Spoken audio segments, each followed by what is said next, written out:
Hi there folks, Kyle Fitzgerald here at the BTO Open. This was a level 1 class on leading and following.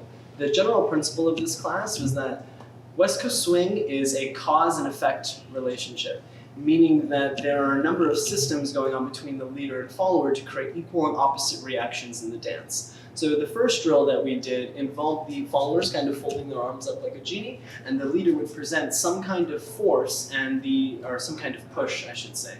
And the follower would follow the first principle of motion, is that an object in motion stays in motion. So the idea with this, that as a follower, you want to continue with the momentum that you're given to fill space along the diagonal or the straight line that is the slot until you are gradually brought to a stop from the leader. Now this, in mind, goes right into the second rule, is that an object at rest stays at rest.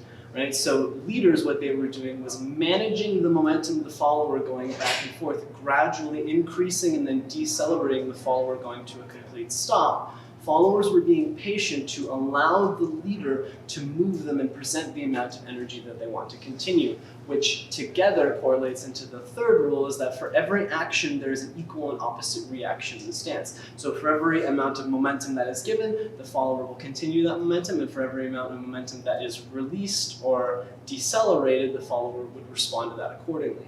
We also talked about this in relation to frame. So we did a bit of a drill, I'll do the follower with this hand, where the follower would present the forward-facing fist, and then from here the leader would gradually give some sort of pressure to the follower's arm. So notice that as I give pressure to the arm, the pressure is always matched. It doesn't allow itself to be thrown around. It's often called noodle arms. Neither does the follower resist and start moving the leader. So the idea with this was that no matter where we are giving our partner pressure, it's always being reciprocated. This then evolved into another type of drill, where the follower was always searching or looking for that reciprocal pressure from the leader. So as the leader started to take it away, the follower would start to chase it. We kind of did a drill where we were running around the room, kind of creating equal and opposite reactions from each other.